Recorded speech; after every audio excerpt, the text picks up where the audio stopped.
It's the Sittin Sportside podcast. Can't wait. With Mike James. Come on, man. John Longton. Take that for data. Cody Marshall. Did you just get here? Can you give him your notes? And Eric Hanman. I have dedicated my life to this team, okay? On 1045theteam.com. And welcome into the podcast here at 1045theteam.com. I'm Eric Hanman. And for a third, is it third or fourth, man? I don't even know. Might even be fourth, but it's just me, myself, and Cody Marshall here on the Sittin Sportside podcast on May 21st-ish. You're just guessing. You just can't look at a calendar. Oh man, but we're recapping what's gone on in Major League Baseball in the first 7 weeks. I know that because I play fantasy baseball. Anyway, we're going to recap our first 7 weeks in fantasy, or in baseball. Maybe talk a little fantasy and give our takes on certain topics in the Major League Baseball. And I'm going to start off with this one, Cody. And this has been the hot news based on what I've heard coming out of Chicago. The defending champion Chicago Cubs on this past Saturday, they had a bunch of rain in their neck of the woods and decided to call the game because their weather report said that they expected some more rain to continue, and therefore the condition of the fields not be in proper condition. Well, the weather actually was fine, and if you want to look at some cool dance moves in between the rain delay, you can, as the two bullpens between the Brewers and the Cubs did. But that's not what I'm talking about here, Cody. What I'm talking about is that the Cubs decided to postpone this game until, I believe, a date in June or July, and it never even rained. Craig Counsell, the manager of the Milwaukee Brewers, he spoke up about it, saying that it's the first game he's ever covered to where first rain delay he's ever been a part of to where his players got treated for sunburn. So he, in those comments, make it sound like he suspects foul play, and the Chicago Cubs may have postponed this game for other reasons other than weather speculation and unplayable conditions, and more of maybe their bullpen needed more rest, Cody. And that's illegal. That's unethical. And this is a rivalry in the making. Probably more shocking than that, before I respond to that, is the fact that the Milwaukee Brewers are leading the National League Central. If you had told me Heck of a year so far, yes. What are we, 30... No, we're like 44 games in the season. Yep. That the Milwaukee Brewers would be in first place in the National League Central, I would have told you could not be further from the truth. Says the guy who's a Minnesota Twins fan and found out that his team could have been in first place 2 years ago, and they obviously shouldn't have been in first place in May. Look, we don't need to get into that, okay? We're doing fine. We're competing with the Indians right now. I'm not talking about this yet, bruh. And maybe you are in the same position. But it is an interesting situation in Chicago. I mean, this is a team that everybody thought once they won last year, everybody pegged them to at least win another title in the near future. And they, like you said a couple podcasts ago, are not performing like the Chicago Cubs we've known them to be. They're 22-20 right now. They're struggling pitching. Jake Arrieta is not the Jake Arrieta we've seen of the two past years. And it doesn't really look like they've figured it out. It seems like there's no answers for why the Cubs are not producing. And you could be right. The rest might have been needed. And this is an ongoing problem because at the beginning of the season, you had people tweeting that there's too many off days in April, and they make no sense because at that point, players all want to play games, are anxious to get out on the field, and that those off days should be moved to later in the season, such as June or July, when pretty much by then you're playing just about every day. I agree, and I don't know if this deserves any kind of investigation or not, but it is kind of fishy. It is the home team's call, but if everything cleared up and it didn't rain the rest of the day, I'm not sure I understand that whole thing. Maybe Craig Counsell and the Brewers have a point. Maybe they have something to vendetta against it, but they can take that out on the field. I mean, I think the Cubs at this point, and it kind of speaks to their nature as who they are because of their manager. Maybe they're not. I don't think they're a team that's going to come off as worried per se. They're going to be a team that's not going to necessarily care until maybe it gets into August and they're still playing this bad of baseball. It speaks to what Joe Madden does in the aura that he brings to that team and that franchise. Is relax and we'll get going. Rizzo's going to hit. KB, who just hit his 10th home run. He's going to eventually start getting on a tear. Maybe he is on a tear now. Schwarber, maybe we have to move him out of the leadoff spot. Maybe we got to put Zobrist up there, and that's what he's mixed up the lineup. But Schwarber's going to start hitting. So I think it's one of those things that they're not really worried about it. I guess if there is one thing to be worried about is the pitching. Kyle Hendricks, though, has picked it up, and he's pitched better. But Lackey's been lackluster in some starts, and Arrieta has really not been the same Arrieta. And the reason why this team was so good is because Jake Arrieta was one of the best pitchers in baseball. Right now, I wouldn't even consider him top 5, even though he's been okay. He hasn't been great, though. And that's why this team was so great, because they were able to have him as a great pitcher, as well as having the ace that is Lester, as well as what Hendricks was last year, which he could have been Cy Young. He wasn't, but he was right up there in last year, and Hendricks was, and he's starting to get back on that road, which after a bumpy road. So it's really going to come down to the pitching, and whether that pitching is going to pick up, because I think the hitting is going to pick up eventually and be able to single-handedly win them ball games. But it really is the pitching that I'd be more concerned about from a baseball statistic or standpoint in terms of what actually happened on the field and in the actual, but positive attitude wise. Well, and I like them how they're relaxed. I don't really see them as a team that actually is nervous because of this championship quote unquote hangover. Well, I don't think they really have to be nervous right now, because I think the National League Central might be the weakest division of the 3 this year. I mean, we've already stated Milwaukee's number 1. Hang on a second. Let me make a point what here. 3? Of the East and the NL West. Really? I don't know. Really? Well, you want to look into that a little bit more? Yeah, the NL East is pretty bad this year. I forgot about that. Oh, Mets fans, I don't know what you got yourself into. Atlanta is in second in that division at 18-23. Atlanta, the team that went through that rebuild last year and is still going through a rebuild. To be fair, I did think they played very well in August and September of this year, and they brought in veteran pitchers that might have been able to be good placeholders until the youngsters were ready, and that maybe if Dansby Swanson could hit well and blah, blah, blah, blah, blah, blah, blah. And new ballpark. Problem is, Freddie Freeman just broke his wrist, so I'm not sure it's gonna, stay like this. But I always thought that they were a team that was capable of having a good run, though, but this is where I expected them to be in terms of record-wise, not necessarily where I expected the Mets to be record-wise. Right, and so, anyways, back to the Cubs. I mean, we're back to the NL Central, which is maybe the second best. Yeah, second. We'll go right. Division. But I mean, Cincinnati at one point was leading this division. Sorry to cut you off here. It has the most parity in terms of record-wise right now. Right. They're all really close right now. But when Cincinnati was leading this thing, nobody could figure it out, because I can't even name everyone can get hot 3 starts. Pitching starters on the Cincinnati Reds. Bronson Arroyo. That's all you need to know. Exactly. That is all you need to know. He gave up a home run to another Arroyo in one of the games. Christian. But San Francisco Giants. He did. The fact that guy's still pitching in the major leagues is he threw pitches that were in the high 60s recently. Not as just that one occasional one. That's his curveball. Kudos to him to be in the major leagues. Kudos. Oh, I know. But that's awesome. Why that's awesome. He was pretty good back in the day for the Sox and some other teams, including the Reds. But to be able to be in the major leagues and have your fastball in the low 80s and your changeup pitches are in the high 60s and be able to have a job in Major League Baseball, kudos to him. But just to give a couple of other names, you got Amir Garrett, the rookie, who used to play at St. John's, was a former basketball player, as well as Scott Feldman. They have rookie Davis. I'm not sure he's in the rotation anymore, but they got some, pretty young players. They have Anthony DeScalfani on the disabled list, as well as Homer Bailey and Brandon Finnegan. But then you've also got the St. Louis Cardinals, who we were talking about at the beginning of the year, were horrible. They got off to a bad start, but we all know they're a good team. And now they've turned it around, and they're starting to compete again. They traded Matt Adams to the Braves to help out in the Freddie Freeman, which I think is a very good move for the Braves. For the Cardinals, what did they get? A pitching? I think it was all prospects. Oh, no, they got. So you're building on the future there, which I believe they got one third base prospect, which, I mean, try to get something for him, because obviously he hadn't been working out there. I thought he was going to be able to be their first baseman in the future, but they haven't been able to work that out. And obviously I think he's going to do an okay job in Atlanta. But their team is starting to come on now. I think that's the real concern. I'm not gonna come off the Brewers yet, because they have a decent team. If they in terms of they could bring up Lewis Brinson. and a couple other pitching prospects that they have in the minor leagues, like Javier Lopez and Josh Hader, if they want to push them and actually make a run this year. I don't think they're going to do that.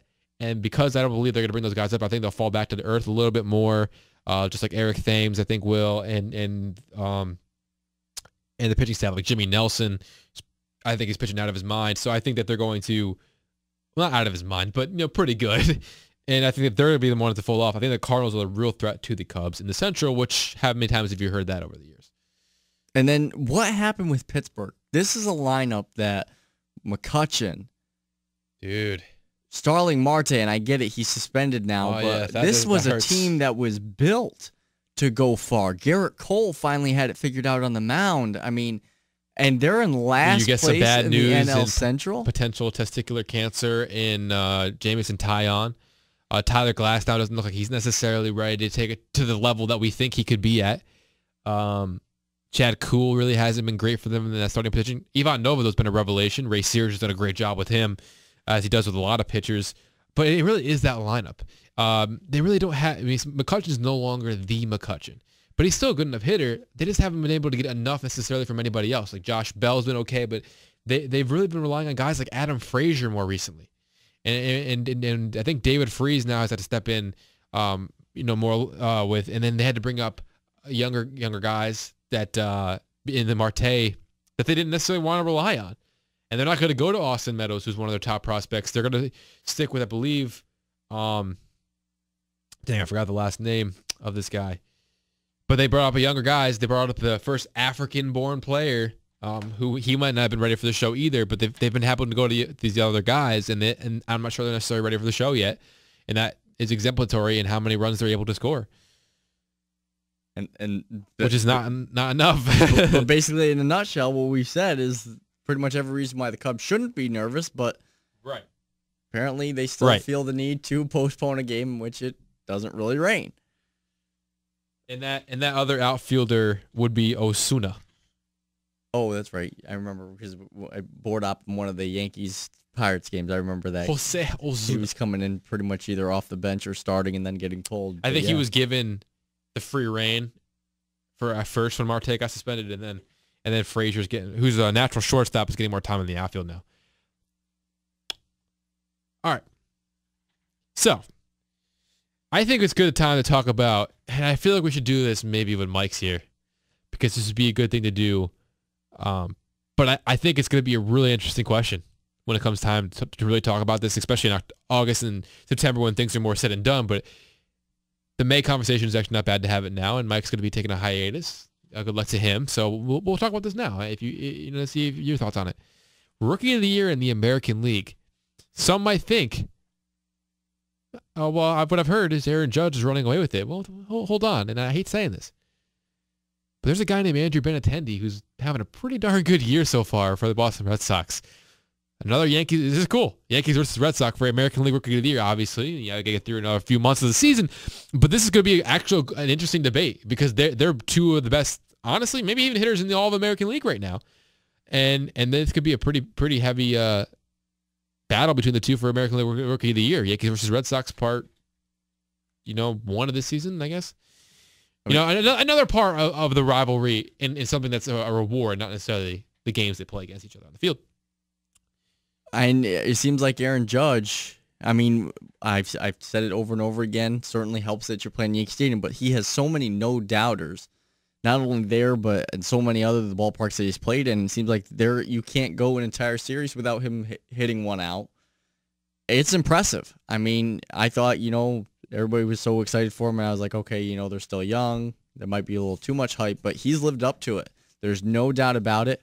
He's become pretty much the face of the franchise in just a short amount of time because the injury to Gary Sanchez. And let me be clear, as I have to my fellow Yankee fans, if it stays the way it is right now, it's going to be Judge. Right. But hypothetically speaking, let's say Benintendi gets a little more hot because he has played well enough. And let's say Judge continues to struggle, not continues, but starts to struggle. He went 0 for 4 in the Sunday's game with 4 strikeouts. So he is prone to get into possible slump here or there. And the numbers even out a little bit more. Maybe the home runs will give it for Judge. But Benintendi is a very important part of that lineup for Boston. So But right now, definitely, like you said, Judge is such a huge part of the Yankees lineup, batting fifth, I believe, most of the time now. And I think it's only a matter of time before he takes that 3 spot away from Holiday. I'm not sure about this year, but eventually in the Yankees lore down the line. That and then there was one other guy really early on in the race over in Seattle, Mitch Haniger. Right, he's kind of dropped off now. But well, he's been injured. Yeah, and that's oblique, killer, man. Because you talk about I think what he was bringing that. I'm not going to say that Judge and Benintendi don't, but I thought he was making more of a name for himself on the defensive end, making plays. But Judge just had that amazing catch. Has he? Oh, he had an amazing catch in this past Sunday game where he laid it out. All right, but that's what I'm saying is I felt no, like. But I understand what you're saying. But the list to me, Judge, am I wrong? The list was kind of short to begin with. What? I feel like the list in general is pretty short to begin with. I mean, Rookie of the Year usually tends to be pretty short because it really comes down to which players play the entire year. Last year was kind of like that. Even though you had Sanchez who played 2 months, he worked himself into the conversation, but there was really only one player who had pitched the entire year or played the entire year, and it was pitcher Mike Fulmer. And he was the runaway candidate, and like it was unprecedented to see a guy like Sanchez only work 2 months and actually be considered for it. Same thing kind of happened in the National League. Corey Seager was the hands down because he played the entire season with the Dodgers. But for half a season, Trey Turner came in and was absolutely sensational. But because he didn't play that full season, Seager had a really good year, just like Fulmer did in the American League. That 2-month spurt didn't get them for the rookie, and that might be something that needs to be looked into. If it's not that big a deal, honestly. But it is interesting though that someone like Sanchez can get robbed because of how he was handled. Not like it was a bad thing the way the Yankees handled him, but it's not his fault for only playing 2 months in the American League and getting over the 130 at bats, so he's not eligible this year. But it's an interesting award. It's an interesting award. You remember when I believe Angel Baroa won it with the Royals in 2003. He didn't become a great baseball player. Chris Coughlin has become a role player ever since his 2009 Rookie of the Year award winner. So it's not necessarily the best player long-term guy always was Rookie of the Year. Like we see that in the NBA. Not an indication of what your future success is going to be. Right. But it is an interesting award, and it's great to have Judge and Benintendi go at it from day one this year. I think it's going to be cool to watch down the stretch. Yeah, and especially an extra thing to watch out for. And especially if the race gets closer between those two teams. Right. I mean, we were talking about how CC Sabathia wasn't pitching very well. Now it looks like Masahiro Tanaka is starting to struggle more, and that's where it came down to. I thought that if the Yankees pitching ever dropped off, that's where people needed to be concerned about as far as still competing for the American League East. The lead in the American East. American League East. American League East, bro. And I still can't believe Baltimore has held their own as well as they have. It seems like year after year, and it's not like their offense has been top 5 in the league, but it seems year after year their offense continues to keep them in games and win games for them. And the pitching, while it's still not great, they still are good enough to be able to win ball games. And I think that they're helped out by the fact that they may have the best manager in baseball in Buck Showalter. I mean, this is a guy who's been around for a long time. He's been noted as being probably one of the best managers never to win a World Series, although he was really close. The Arizona Diamondbacks won it 1 year after he had left, so many people were like, oh, well, that was actually Buck Showalter's team, just happened to be coached. What about the 96 Yankees? I was going to get to that, the 96 Yankees. So you see so many other guys kind of reaping the benefits of the success that really should be. So what you're telling me is Baltimore higher-ups, though, are being idiots by not firing Showalter and letting another manager come in and win a World Series. Well, but then again, think about how long the Orioles were probably the worst team in the American League East. And I think well, they were bad when the Rays were bad. And I know the Rays, got better in 2008, but they were both pretty bad at certain junctures over there. So you can't. Hey, don't take being bad away from the Rays. I mean, that's all they really had for a long time. Oh, I know. Now they got the oatmeal roof, and oh man, my goodness, it's just an absolute disaster. But I was having this conversation with somebody about that, and she was saying that it would almost make no sense. It would actually hurt the organization if they built an outdoor open ballpark, because you'd literally bake in the sun.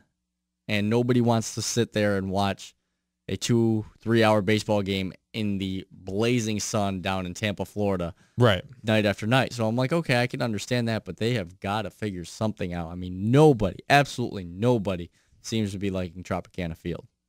I mean, listen to those games on 104.5 The Team. Oh, I know. Just listen to those games on 104.5 The Team, because John and Susan will make comments about how the ballpark. Oh, they're only cheering because they're telling them to cheer here, or oh, you hear that that noise? Yeah, that's just the PA guys playing that. That's actually not real crowd noise.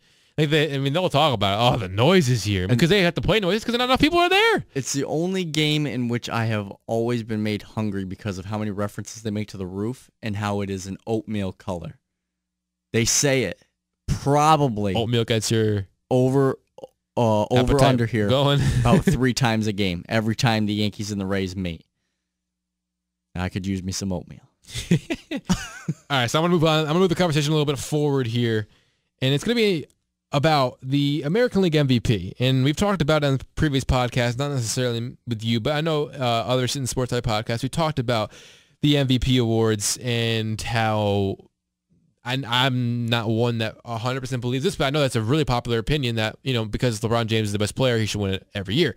That's not something that I always really agree with per se, that I have a different take on that. That's neither here nor there. We're going to bring us on to the American League MVP. Last year, Mike Trout won that award as his team was one of the worst in the league. With 29 home runs, 100 RBIs, he batted .315, on base pretty solid, .441. And only he had 30 stolen bases that got back up to where he had been around the time that he initially came into the league. Now, I'm telling you right now, Cody, that he is on pace probably to shatter some of those numbers from last year. He already has 13 home runs, 31 RBIs.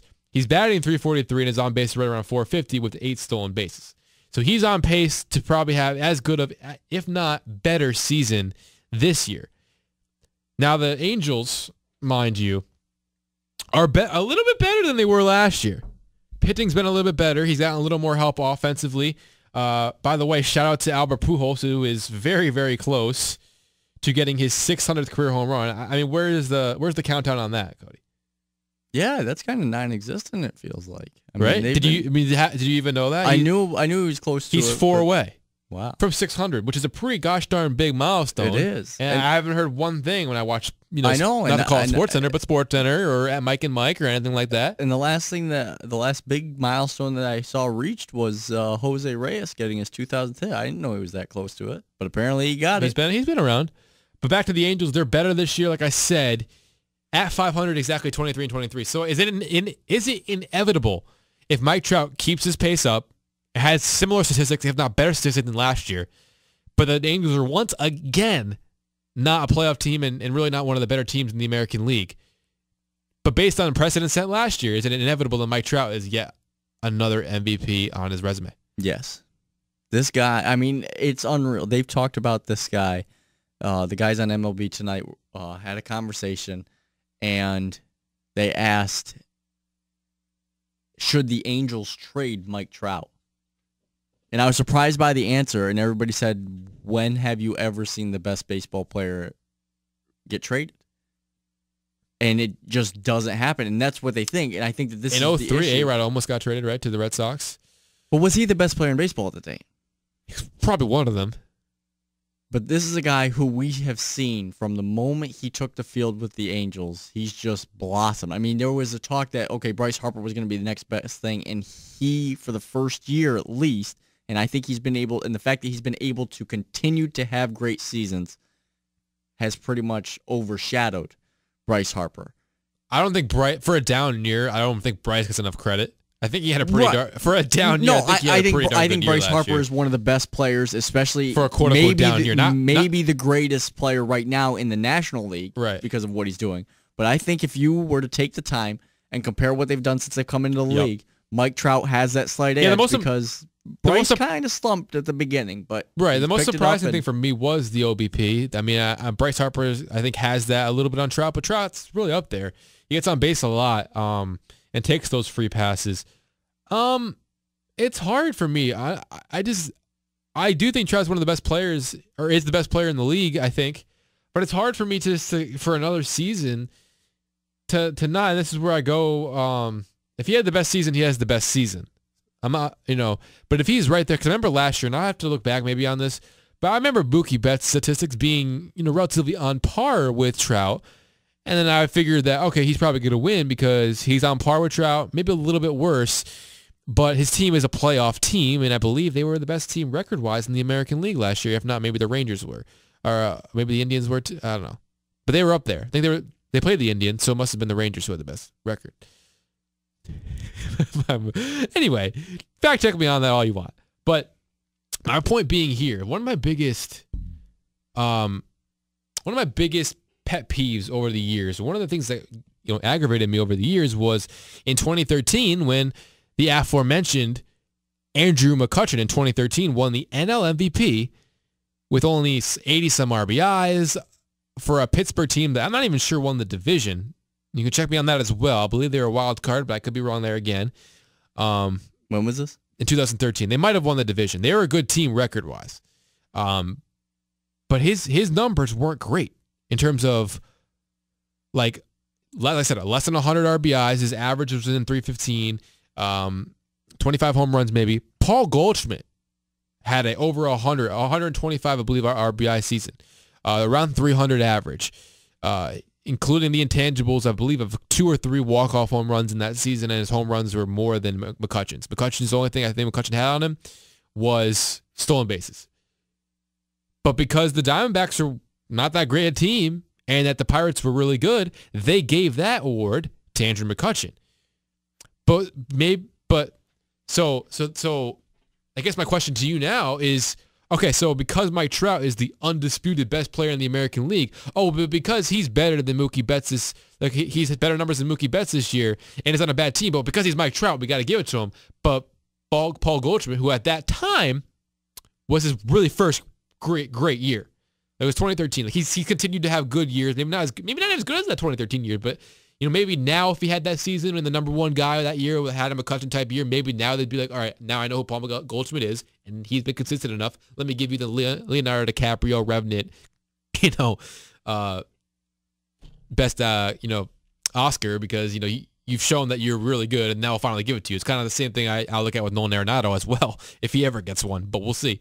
But what I'm saying is basically, do you think that that they still are very, the writers are still value a winning player, best player, one of the best players on the winning team over, and then, because they didn't feel like Mookie's done it more than once. So like if Mookie does this again this year, maybe they'll give it to Mookie this time, because Goldschmidt, by those same standards, and I know it's 3 years apart, so maybe they change their minds, or and then they can have different opinions on different leagues too. I don't know, they can have different opinions different years, but just by the same logic of that, Goldschmidt had better numbers than McCutchen, but wasn't on a winning team, yet McCutchen won. And in the other case, Betts may have been closer, honestly, numbers-wise with Trout than McCutchen was with Goldschmidt. He doesn't win after being on the better team, but Trout does. Is it based on, because people are like, Trout is gosh darn Trout. He's the best player in the American League. I got to vote for Trout. Just like you could have the same type of thing with LeBron in the NBA. It's hard because I think... Because Goldschmidt's not a top tier name, he didn't get that support. But now that Trout is, he does, right? I don't know, because maybe that's the same reason. I thought that last year when Trout won it, I thought he was having a quiet season because of how bad the Angels were doing. So when he actually won it, I was like, oh wow, that kind of surprised me. I was surprised, to be honest. Because I just didn't hear a lot about him, and it's hard to get publicity on a team that's bad. I mean, you want to compare another sport. LaDainian Tomlinson had a hard time because of how bad the Chargers were at certain points in his career while he was there. Mm-hmm. But I think that what he has done and how he's able to do it on a consistent basis is what sets him apart from everybody else. Mookie Betts, yes, is a great player. He's got a lot of great players around him in that Red Sox organization. And that's even in the previous, of what they built up. Even in the previous year, I mean, Josh Donaldson, I think him and Trout had very comparable numbers, but there they gave it to the Blue Jays because they were one of the better teams in that league. They gave it to Donaldson. Well, and I thought Donaldson had a fantastic year compared to what we have seen from him in his career. I mean, some guys just have these out of nowhere seasons, and that just happened to be one of them. I mean, how many people thought that Josh Donaldson was going to go from the Oakland A's to the Toronto Blue Jays and all of a sudden become the biggest guy there, with the exception of Jose Bautista, who now is only making news because he's throwing bats every single time he hits a home run, which is another story. But what the guy has done, I mean, it seems like you can bet the house every opening day he's hitting a home run. I feel like there has not been an opening day that he hasn't hit a home run. Yes. And that's what I'm saying, is it's not just... You're going to come at me with Trout opening day home runs? How are you not talking about Bryce Harper opening day home runs? But this is what I'm saying, is because he has had a better career so far than Bryce Harper. Yeah, but Bryce Harper has way more. I don't know about way more, but he definitely has more opening day home runs than Mike Trout does. We're still talking about the AL, though, right?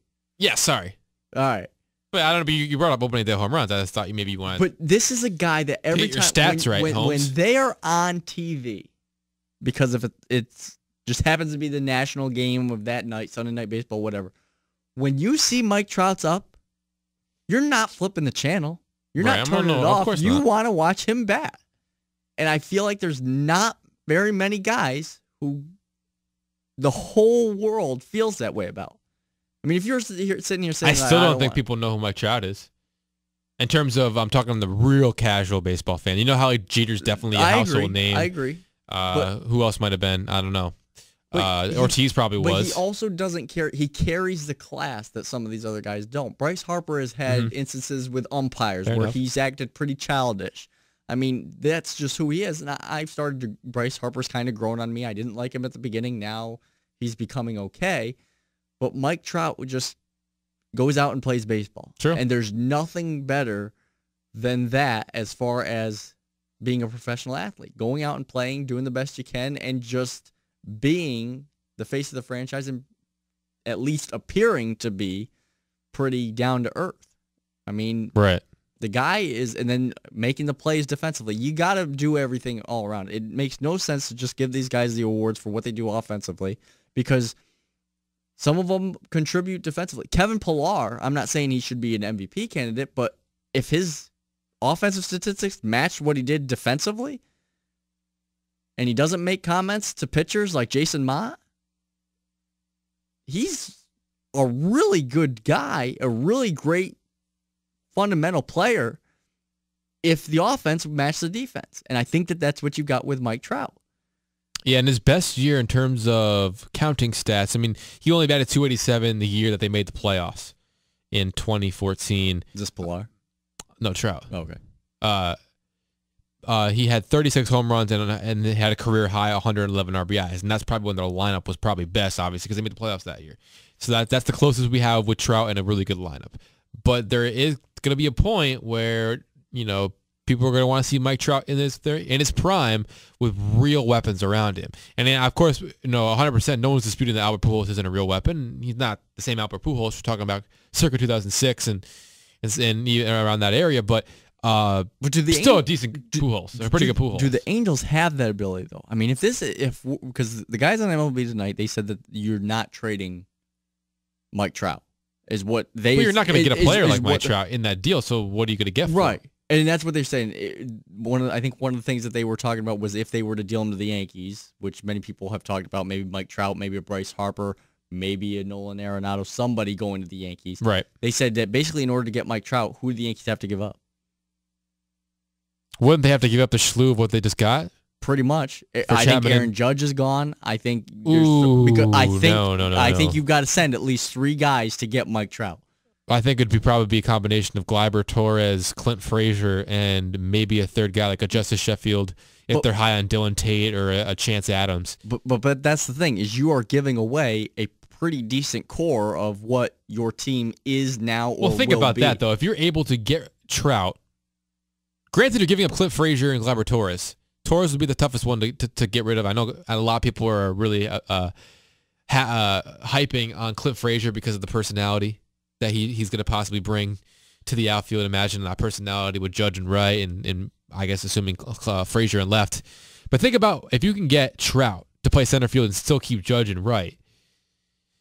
You still have Didi. You've got the way Starling Castro's playing this year. You know, maybe can you bank on him 2 or 3 years down the road? You'd probably rather have Torres. But yeah, Mateo's still there. Maybe he can build something. I just don't think the Yankees would do that because they don't want to trade Torres, and I don't see them getting a big-time player without getting up Torres because I think Gleyber Torres might be an untouchable at this point. I think Frazier might be touchable, but Gleyber Torres probably isn't untouchable at this point for the New York Yankees. And so therefore, I don't see them being able to get a Trout, to your point. Right, and that's what I'm saying is can the Angels put the weapons But Bryce around Harper's a free agent in 2 years. But can the Angels put the weapons around or Mike Trout? Can they? Because Pujols is going to be gone in a few years. I mean, they gave Pujols a bunch of money, so once that money's off the books, why can't they bring in some decent players and make trades of their own? Their farm system's not that great. I mean, they've already traded a guy like a Sean Newcomb for Andrelton Simmons, which wasn't that fantastic of a move. But why not? Why can't they make their own moves? I think the rotations, if it can get healthy, will be fine. It's going to be who can they get to build around Trout and possibly even, I know he's having a down year, but Cole Calhoun. I think he's pretty solid out there in right field. So if you can get someone like a really good first baseman, maybe go out and possibly make a Lucas Duda, because if the Mets might move on from Duda for their own prospect and Dom Smith. So there's going to be guys out there maybe we can get on the cheap who could possibly have some big time impact at a low price, and then maybe spend money on a hot guy. Maybe they'll go after Manny Machado in 2018. Or do you talk about that team that you referenced earlier, the Diamondbacks, and try and separate Paul Goldschmidt and Drake Lamb? I mean, that's a team that pretty much built two great players at the corners of the infield. Not to mention A.J. Pollock out there in center field. Exactly. And this was a team that a couple of years ago we were like, Diamondbacks are irrelevant. They're probably the National League's equivalent they made a bunch of how bad the Astros They made a were. bunch of free agent moves that Tony La Russa should be commended for. He wasn't. I don't think he's still with the organization to be able to reap the benefits. But Greinke's been fine. Greinke's been pretty good for him now. And I know Shelby Miller is out for the season, but he was having a better year this year.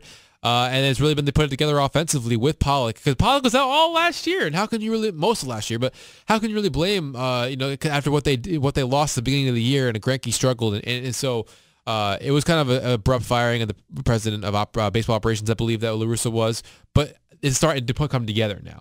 Like you said, with Goldschmidt and Lamb, who's come into his own, even more improvements of what he had last year, as well as Yosmani Tomas. Chris Owings is a very underrated player, as well as Brandon Drury playing everyday second base now as he came out at the end of 2016. And even their catchers that they brought in, Chris Herman and is Iannetta still there? I believe he is. He is. So he took the pitch to the mouth. So I know. But he's playing. I think he homered yesterday, so he's fine. Oh, so he is back. Okay. Yeah. So they're a really good team. So I'm not sure you're going to be able to. I think Goldschmidt is kind of close to an untouchable player too now at this point. Maybe one of the most unheard of untouchable players. So I'm not sure many people know who Paul Goldschmidt is because of the same factor. To my point earlier was he's a player like a Trout. He's been a team that's he's been a really good player on a team that's been a lackluster talent, and therefore hasn't gotten any national attention, and no one's really put that national attention on him like Trout has gotten. And in addition to the Diamondbacks, so you talk about your untouchables and the Rockies, there and how bad, and the Rockies. That's exactly where I was going to go. They're carbon copies of each other. I would almost say, in a way, the Rockies have a lot more to deal with than just like we're talking right now. Like for the Diamondbacks, it's pretty much Jake Lamb and Paul Goldschmidt are the two that you're mostly worried about keeping there. The Rockies have Nolan Arenado, Charlie Blackmon. A lot of these guys aren't hitting free agency anytime soon. They might be but arbitration these are guys eligible, who you don't think who it'd be hard to see staying in Colorado. Yeah, I don't want to. I don't know if I should do this exactly on air, but when when Bryce Harper and Manny Machado become free agents, did they actually become free agents, or they just become arbitration eligible? Or they're already? I think they would have become free agents, but then Harper signed his. It's just a 1-year deal. Is it? I thought so. It's just next year's deal. It's basically, instead of having to go to arbitration, Bryce Harper signed that 1-year deal, so he has next year's salary locked up, and then he's a free agent after the year. So yeah, he is. So that makes sense. It's 5 years, right? You have to have 5 years of service in order to be free agents, and they came up in 2012, 2013? Yeah, so that would make sense. That's his 5 years. Wow. So who was I thinking about with Blackmon and Arenado? They're going to get close too. So yeah, to your point, but they traded Corey Dickerson. Remember? I mean, Corey Dickerson's having a heck of a year right now for the Rays. So, they chose who they can keep and who they don't keep. and they made the right decision with Blackman. And I mean, Cargo's been a guy who's been on the block for a while for the Rockies. Machado will be a free agent. agent. No, they'll be free agents. It's just they've been up for. It just seems like they've been up for so short, but at the same time, I get it. It's been 5 years. It's been it's gone by so fast. They've been in the league for 5 years. You feeling old? A little bit. It's gone by fast.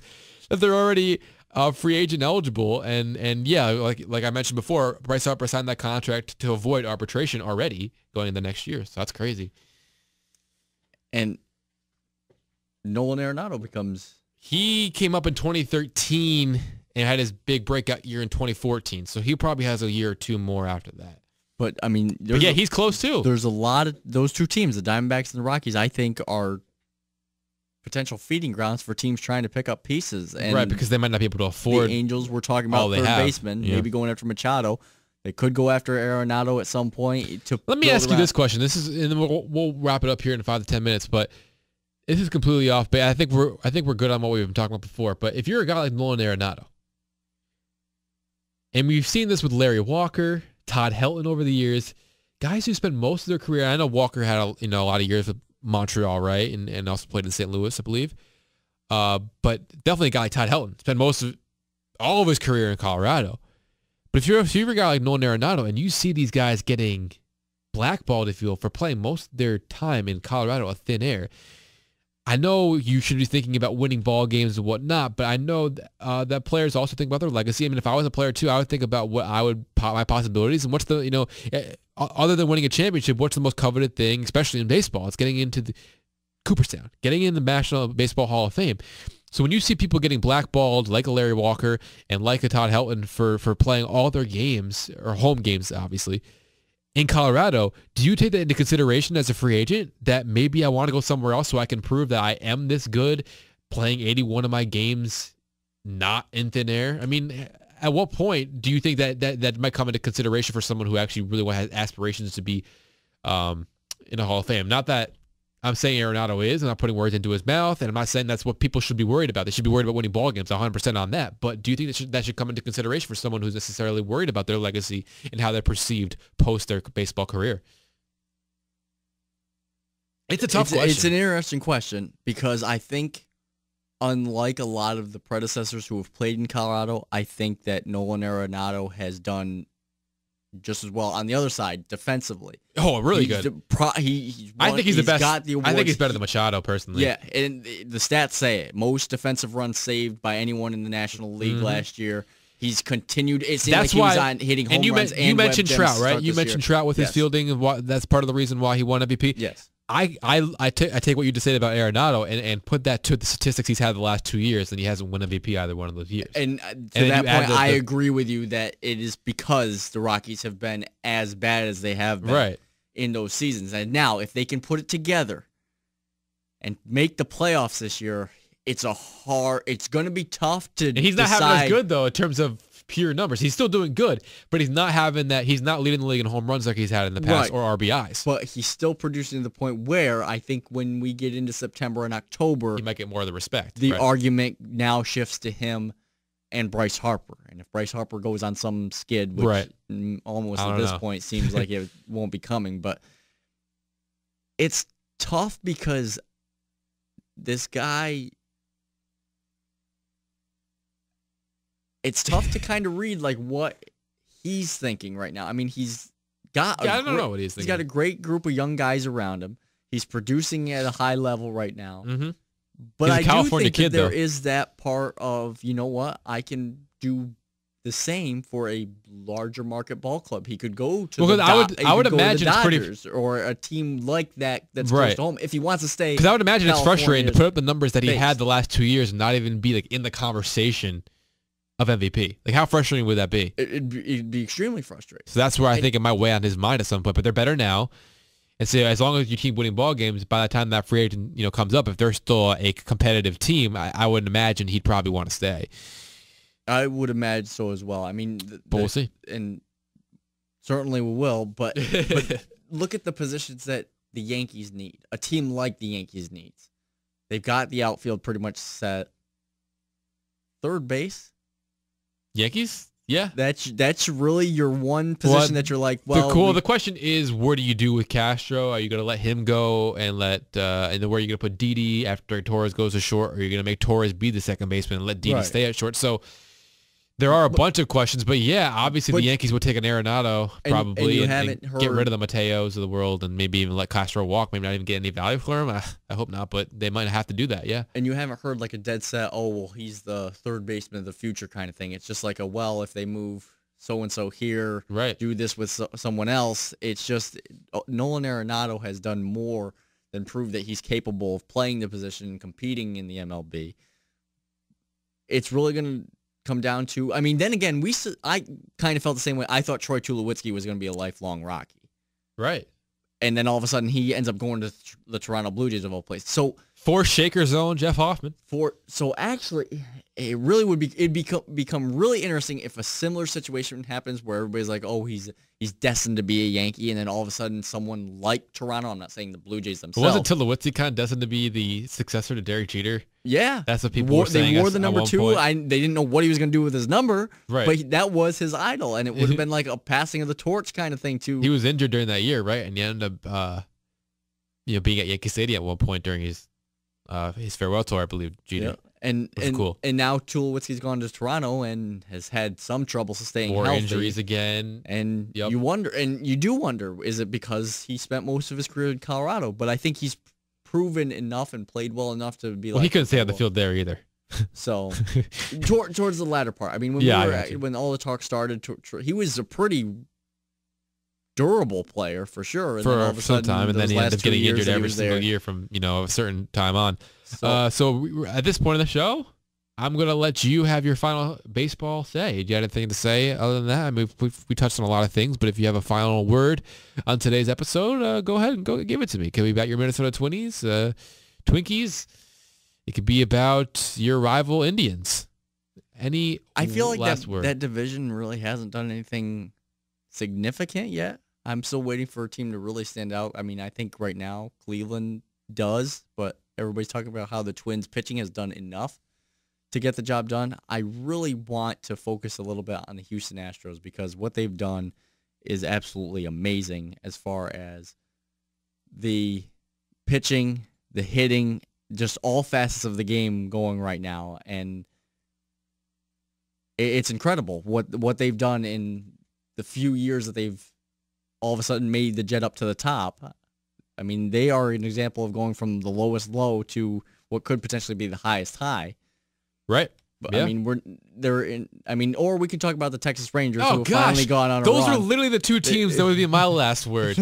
Really? At first, I was like, maybe I'll talk about the best team record-wise in baseball because we haven't talked about them yet. Okay, well, you know what? The Rangers, they started off 13-20 and went on a massive win streak. So he took the Astros. I'll talk about the other team in that division, the Rangers. And then you literally bring off both. Well, the other team that good, we can talk about it both. Let's talk about it real quick. Was there a third team maybe? Our last word. It's a last word between both you and I. How about that? I think it's going to be interesting to see those two teams come down to the wire. Now it's a divisional rivalry. Well, how are the Astros going to deal with the loss of Keuchel? I mean, so he's out for at least a minimum of 10 days, a couple of starts at least.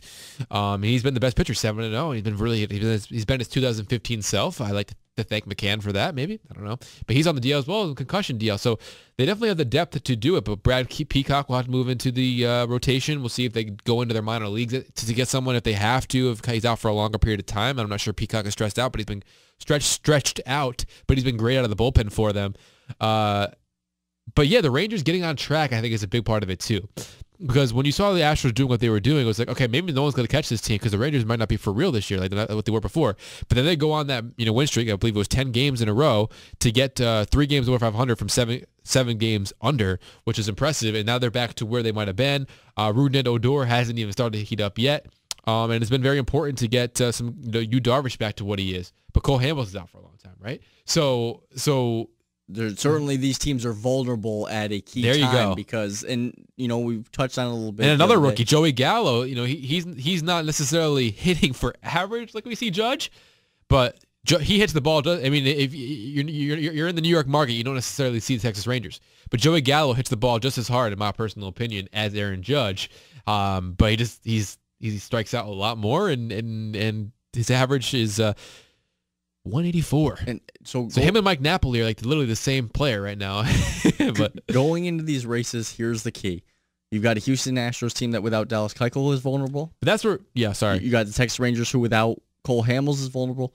And you've got the Yankees pitching staff that if CC or Tanaka, only one of them I think needs to figure it out and tweak it. If they can't figure it out, they're vulnerable as well because they're also without Chapman. So if you're going to make a run and you're going to start putting yourself into, okay, we are a contender this year, now's the time to do it. The difference for the Rangers, and I know you just brought up the Yankees, right? But the difference between going back to the Rangers and the Astros, like you were saying, the difference between the two is that Adrian Beltre is going to be an addition, while the Astros don't necessarily have an addition coming, unless you count like a relief pitcher from the minor leagues, like a Francis Martes, who might come up be a top prospect, who might come up and be a bullpen arm. But the thing that scares me though, and this is where Beltre might come in and help. The thing that scares me for that Rangers team is, yeah, they're playing really good baseball, but their best on-base guy, who's a consistent player and plays a decent amount of games, is their catcher Robinson Chirinos, who's only played in 15 games. He's 389. Other than that, you have Shin-Soo Choo, who's at 373 on base. Every other player on the team has a 350 or less. That's not a great formula. That's not enough on base. Exactly. Especially on a team that relies on the home run ball. You need people on base to get those RBI totals up and the run score totals up to get people on base. So that's the thing that scares me there. But I think a return of Adrian Beltre, the future Hall of Famer, in my personal opinion, will help them. I'm not sure how close he is to returning, but that run that they went on is big because it's like if they hadn't, they would definitely had to go on that run when Beltre returns. But exactly, it's one of those runs that can really turn your season around, right, and get you finally going in that right direction. Whereas that division looked wide open, or it looked like it was certainly the Astros to lose at that point, and so they're back in it. It's going to be a good stretch down the stretch there in that division. And Beltre is possibly set to make a rehab appearance starting next week. So it'll be interesting to see if he can come back and be I think we're in a good year. I think we're in a really good year of baseball. In a year where the NBA regular season and playoffs has been kind of disappointing until the finale. Like the grand finale is going to be great. I mean, I'm not going to deny that the Cavs-Warriors isn't going to be great, because it is. It's going to be fantastic basketball to watch if you're into really good basketball. But everything else has been lackluster. I think that's going to be a great World Series. Plus, I don't want to jinx it, but plus a really good regular season, because we have a lot of good races, heating up. Whether it's the East, whether it's the Central, and whether it's the worst. I think the worst race we have going on right now is the National League East. Exactly. I think that that one's so far in front of the Nationals, unless the Nationals tank. Right, it's not going to happen. I'm really looking forward to the NL West because you got Rockies, Dodgers, Diamondbacks. Mm-hmm. The AL East becomes maybe the Giants even more. Go on a run? Probably not. Maybe. Probably not. It's going to be. I got to throw them in there because they're the Giants. They got to get some respect here in the AL East has become more intriguing because of what the Toronto Blue Jays have done. They went on that little run there. They kind of started to look like their old selves. If they can continue that going forward, I think they can reinsert themselves as a contender and prove to everybody that what happened at the beginning of the season was just a fluke. The AL Central is wide open to anybody. All those 5 teams are still competing. I really think that the AL West is really going to end up coming down between those 2 teams. I don't think the Angels have enough around Mike Trout to get the job done. Yeah. Seattle has just been they're supposed to be absolute back in it, man. Question mark. It's just interesting how they go out and get Robinson Cano. Yep. And Pete Rose said as soon as he was signed that his agent just bought him a vacation called October. And he was right. I mean, the level to which, the extent to which the Seattle Mariners have not competed late into the season for the AL West title is more than disappointing. This team should be in the playoffs again. The Mariners? They should have made a playoff appearance. Well, last year they had an opportunity and they fluffed on it. And that's what I'm saying. This is one of the teams that has done so much to really accomplish so little. But they've been getting injury. They've been hit by the injury bug as well. I mean, James Paxton's out. Who knows? Maybe you move Felix Hernandez at some point. I mean, if he's going to want to win, and the Mariners show no interest in doing that. They keep getting these big pieces and then underperform. Well, they gave up Tawan Walker instead to get Gene Segura. I mean, Segura had a really good year for the Diamondbacks. Speaking of the Diamondbacks, they lost Gene Segura, and they've still been able to do what they've been doing without a guy like that, who was one of the best hitters in the National League last year. And he's continued, whether he's been on the disabled list a little bit this year, but he's continued to do that for the Mariners with Dyson as a good double leadoff batting ninth, but they still haven't been able to have the pitching really to get the job done. So let's say someone does make the NL East interesting. Who you got? The NL East? To make it interesting with the Nationals. Well, the Freddie Freeman injury really hurts their case. I was going to say that they possibly could get things going if the veterans hunker down, and I know Colon's been disappointing, but Kemp has been very good for them. But who's not to say that Adams can't come in as an everyday guy now, having an everyday shot? I mean, he was kind of back and forth as an everyday player in St. Louis, so now that he has that shot for at least 8 to 12 weeks right now, I do think that the Braves would be one of my picks, but I would have to just automatically go to the Mets because they're just a team that I think is they're a scrappy team that eventually, and as much as Terry Collins gets a lot of heat for what he does or lack thereof, he does a good job of making this team turn around at some points, and he's realizing Conforto is my guy right now.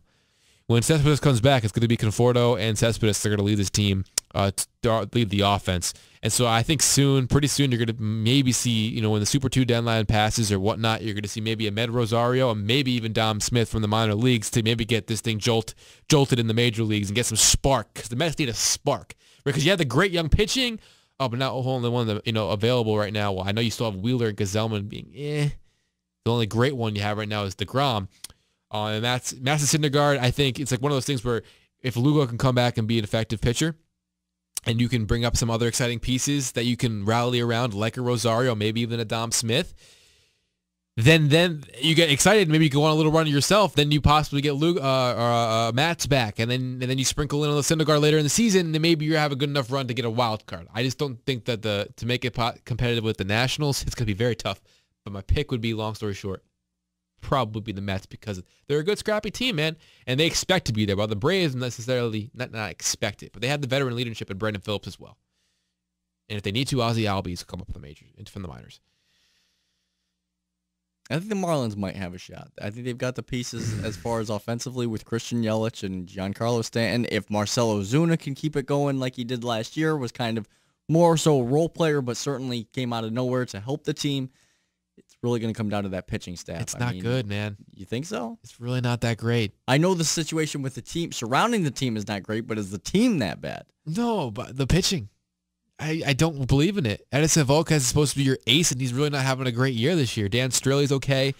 Uranus showing flashes, but I don't trust Justin Nicolino. I think maybe if Adam Conley can come back up and be a great lefty like he has shown flashes of, I just don't believe in that pitching staff be able to get the job done enough.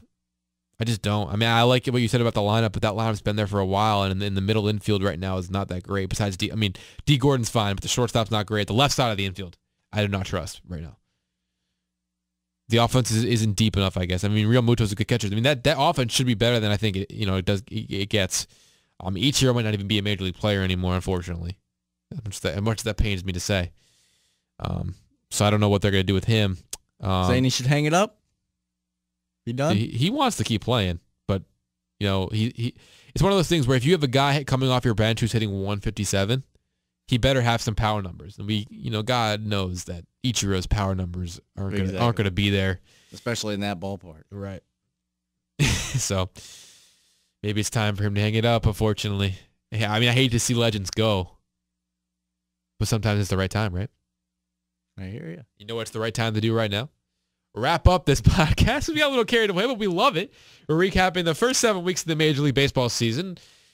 We'll probably recap it at least the next 2 weeks. Eventually, we'll talk a little bit more MLB in the next two weeks or so. And then of course you got the All-Star game coming up in July. Right. We'll be talking baseball. Plenty enough baseball. So keep your eyes on YouTube.com. The next Brent's is clearing brawl. I mean, we'll be provided with plenty of stuff. Yeah, we saw that a little bit in Atlanta as well, right? Yeah, with Bautista, like you mentioned before.